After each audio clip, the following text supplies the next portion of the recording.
Assalamualaikum.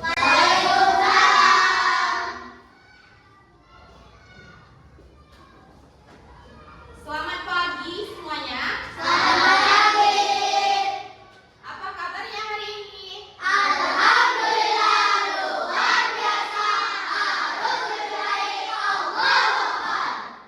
Baik. Sebelum kita memulai pelajaran hari ini, kita berdoa terlebih dahulu. Siapa ketua kelasnya?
Aziza benar. Perintah menggunakan bahasa pemrograman ya. Perintah itu ditujukan kepada suatu program untuk membantu kita sebagai manusia untuk melakukan tugas tertentu. Jadi, kira-kira kalian tahu nggak contoh coding itu apa? Ya, YouTube, ada lagi? Nah, kalau yang kalian sebut tadi itu adalah coding yang plug ya. Jadi coding itu ada dua bagian. Ada yang plug, ada yang unplug. Kalau yang unplug itu dia tidak menggunakan internet, tapi bisa menggunakan bahasa tubuh atau menggunakan kertas dengan cara kita mengerjakan sebuah soal ya. Nah, sekarang ibu tanya, apa itu kecerdasan artifisial? Kecerdasan artifisial adalah komputer yang meniru kecerdasan manusia. Ya, komputer yang meniru kecerdasan manusia. Cerdas nggak komputer itu? Bisa niru kita? Ibu mau tanya, di sini punya HP semua atau orang tuanya ada HP? Nah, secara tidak langsung kita itu sebenarnya sudah menggunakan coding dan kecerdasan artifisial. Contohnya, misalkan ibu nanya, anak-anak, kita bisa nanya di Google. Tadi kan kalian bilang salah satu coding yang plug itu adalah Google. Saking cerdasnya AI atau artificial intelligence ini, kita bisa memberikan perintah kepada Google. Misalkan kita nanya, Google, kita ketik, apa kode pos kecamatan Air Periukan?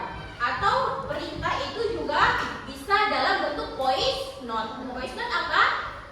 Rekam suara. Nah, kalau kita malas ngetik, kita bisa merekam suara. Kita tanya, apa kode pos kecamatan Air Periukan Kabupaten Seluma? Nanti akan dijawab oleh Google, kode pos kecamatan Air Periukan Kabupaten Seluma adalah 38881. Cerdas nggak Google? Nah, dengan adanya AI atau artificial intelligence, apakah membuat kita semakin mudah dalam berurusan? Mudah ya. Contoh lagi, saking mudahnya dan membantu kehidupan sehari-hari. Dulu orang kalau mau mengundang orang untuk datang ke pestanya harus datang ke rumah orangnya ya. Kalau sekarang menggunakan HP, ada undangan online. Sudah pernah menemukan undangan online? Atau bisa melalui telepon suara. Misalkan, Aziza, ibu ajak Aziza ke rumah ya, acara ulang tahun anak ibu. Berarti itu sama dengan undangan online. Karena tidak bertemu secara langsung. Masih paham ya untuk pembelajaran coding dan kecerdasan artifisial? Untuk mengingat kembali pemahaman kalian mengenai materi coding dan kecerdasan artifisial, ibu ada contoh soal di depan. Coba perhatikan. Nah, menentukan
coding dan kecerdasan artifisial. Sudah? Oke. Selanjutnya kita akan masuk ke materi modul 2, yaitu berpikir komputasional. Tapi sebelum kita masuk ke materi berikutnya, Ibu mau lihat mana semangatmu? Ini semangatku. Kurang semangat ya. Mana semangatmu? Ini semangatku. Tepuk semangat.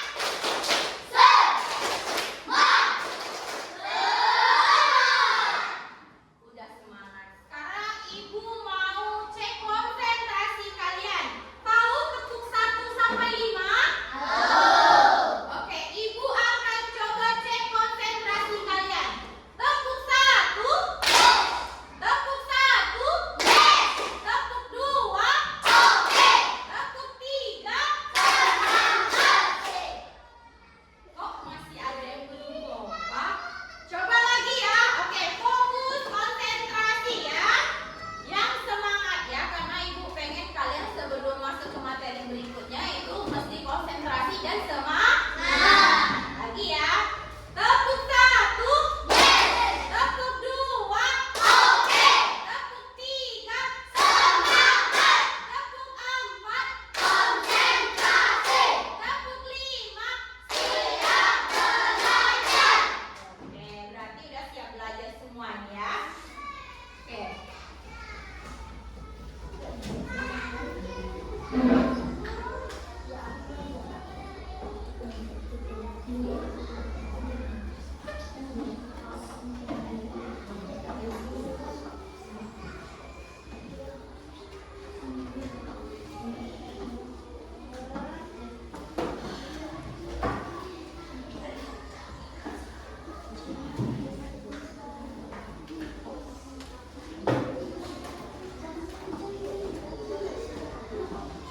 Oke, kita masuk ke berpikir komputasional ya.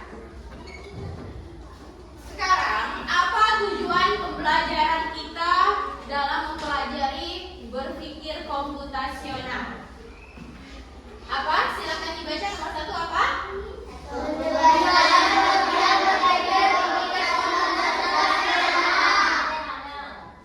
Menjelaskan pengertian berpikir komputasional secara sederhana. Karena kalau sederhana dan dikaitkan dengan kehidupan sehari-hari akan mudah kita paham.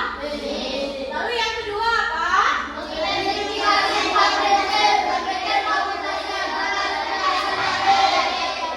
Ya, mengidentifikasi 4 prinsip berpikir komputasional dalam kehidupan sehari-hari ya. Selanjutnya ada pertanyaan, Nak. Kalau kamu mau membuat teh manis, apa yang harus dilakukan?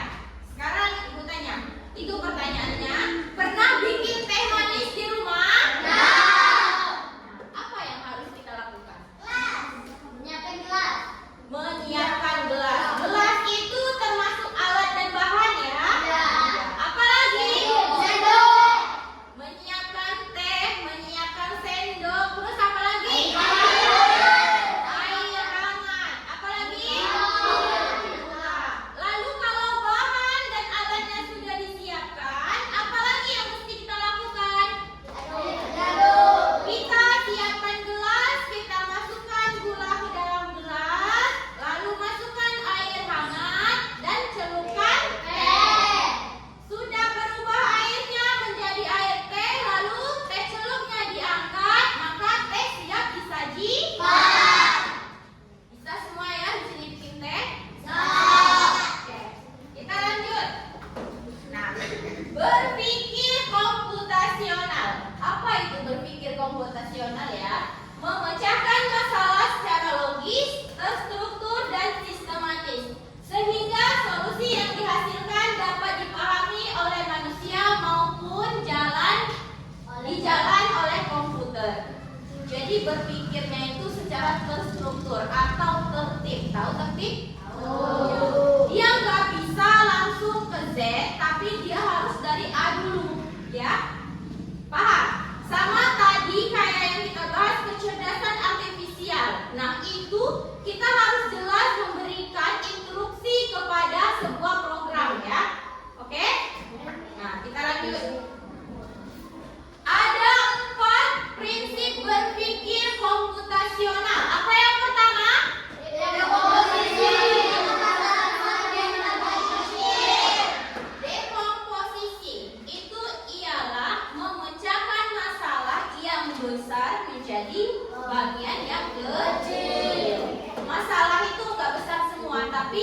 seakan-akan besar kalau kita tidak bisa menyelesaikannya.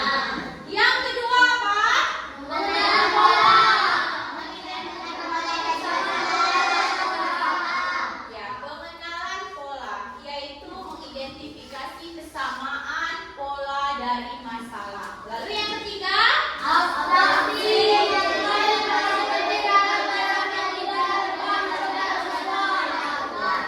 abstraksi adalah yang ketiga. Abstraksi itu ialah mengambil informasi yang relevan atau yang benar aja. Yang tidak benar kita abaikan. Oke. Sekarang yang terakhir, algoritma.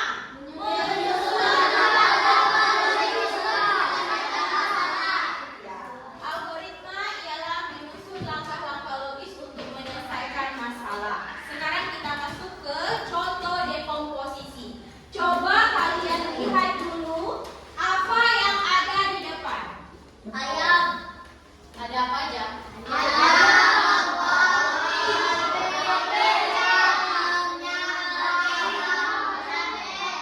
Ada di situ ayam 1 ekor. Lihat ya, ayam dicuci bersih, dipotong-potong, ditusuk.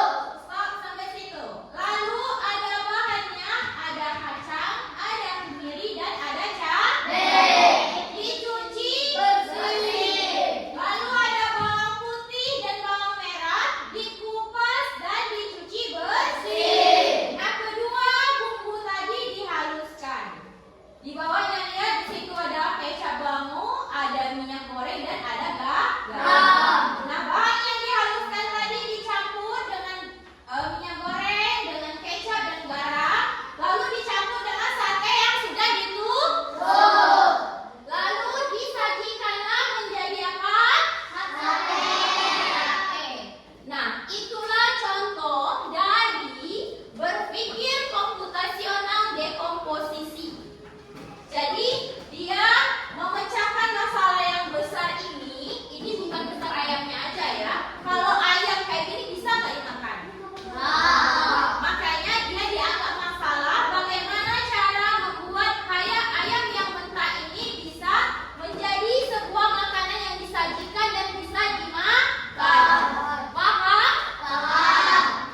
Kita masuk yang kedua. Contoh pengenalan pola. Di sini Ibu kasih contoh menyiram tanaman. Yang pertama, tanaman di halaman depan selalu disiram setiap pagi. Sementara yang kedua, tanaman di dalam rumah disiram 2 kali sehari. Beda ya, polanya menyiram tanaman yang di luar dengan di dalam rumah. Nah, pola ini bisa diulang terus untuk mengatur jadwal menyiram tanaman sehingga tidak lupa.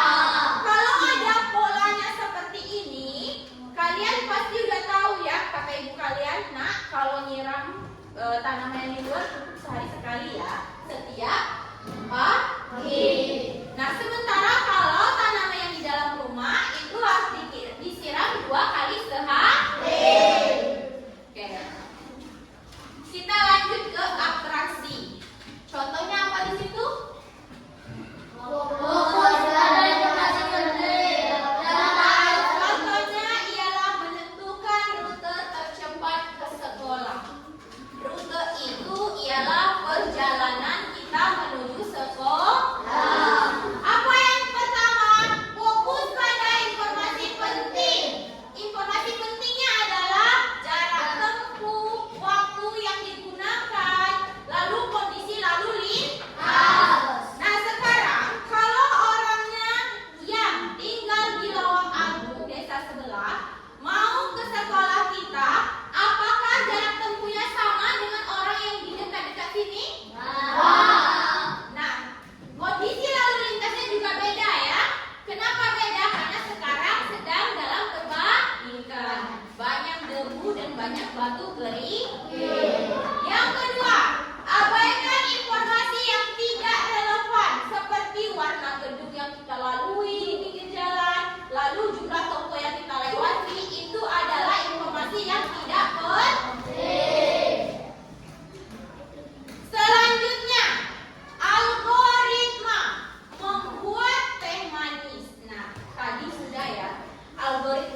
Sudah?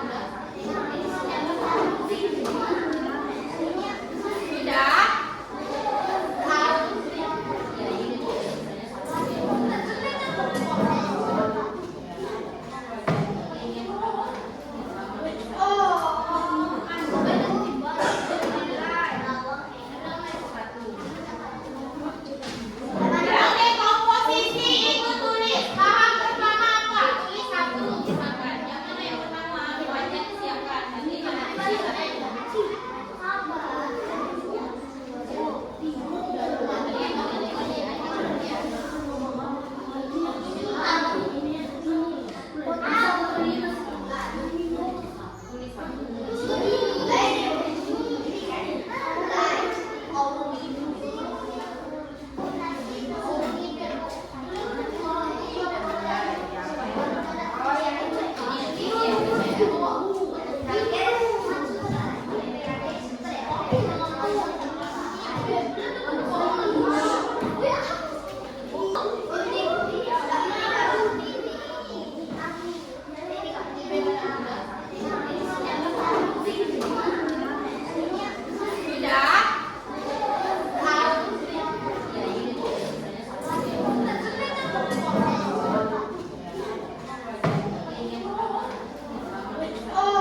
Panaskan minyak, goreng telur, tumis bumbu, masukkan nasi. Ya, lalu Pengenalan pola.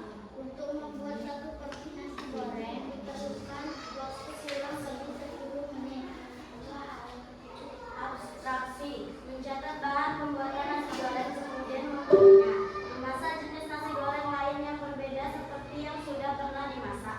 Memilih bahan utama membuat nasi goreng tanpa perlu tahu bagaimana proses kompor menyala. Mencatat urutan langkah membuat nasi goreng. Algoritma. Mulai. Panaskan api minyak, tumis bumbu, masukkan nasi ke wajan. Aduk nasi dan bumbu sampai rata. Angkat nasi dan siap dihidang. Selesai. ya, tepuk tangan untuk kelompok 1. Ya.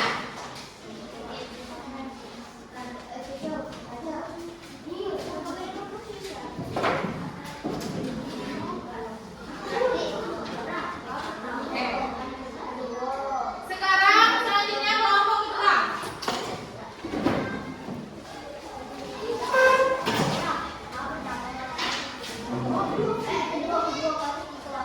Ya, dengarkan kelompok yang maju di depan ya.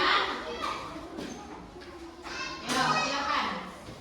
Komposisi nasi goreng. 1. Wajan 1 pisau, talenan kompor. 2. Nasi telur minyak goreng sayur. 3. Bawang merah, bawang putih, gula, garam, cabai, kacang. 4. Potong semua bahan, ulek bumbu, panaskan minyak goreng, telur, tumis bumbu, masukkan nasi. Lalu Pengenalan pola. Untuk membuat satu porsi nasi goreng diperlukan waktu kurang lebih 10 menit. Aksi. Mencatat bahan pembuatan nasi goreng yang berbeda. Memasak jenis nasi goreng lain yang berbeda seperti yang sudah pernah dimasak. Memilih bahan utama membuat nasi goreng tanpa perlu tahu bagaimana proses kompor menyala. Mencatat urutan langkah membuat nasi goreng. Mulai. Panaskan minyak, tumis bumbu, masukkan nasi ke wajan. Aduk nasi dan bumbu sampai merata. Angkat nasi dan siap dicapai. Selesai. ya, tepuk tangan untuk kelompok 2. Selanjutnya kelompok 3, silakan maju.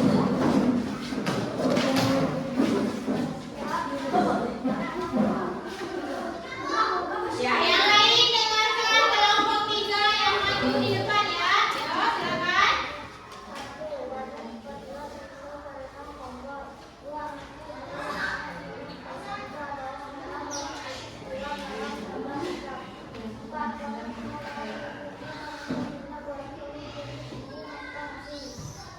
Pengenalan pola. Untuk membuat satu porsi nasi goreng berapa waktu kurang lebih 10 menit. Ya, lalu Abstraksi. Mencatat bahan pembuatan nasi goreng kemudian memasak. Memasak jenis nasi goreng melalui yang berbeda seperti yang sudah terdapat. Memilih bahan utama membuat nasi goreng tanpa perlu tahu bagaimana proses kompor menyala. Mencatat urutan langkah membuat nasi goreng. ya. Algoritma nasi goreng. Mulai. Panaskan minyak, tumis bumbu, masukkan nasi ke wajan. Aduk nasi dan bumbu sampai merata.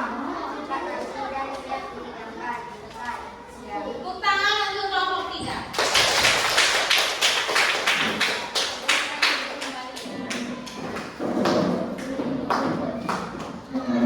Nah, sekarang Ibu mau tanya, sudah jelas dan sudah paham mengenai materi pembelajaran hari ini?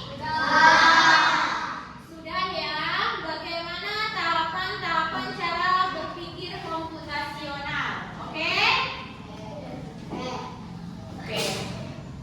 Untuk pertemuan hari ini saja yang bisa Ibu sampaikan. Lebih dan kurang Ibu mohon maaf. Ibu akhiri. Wassalamualaikum warahmatullahi wabarakatuh.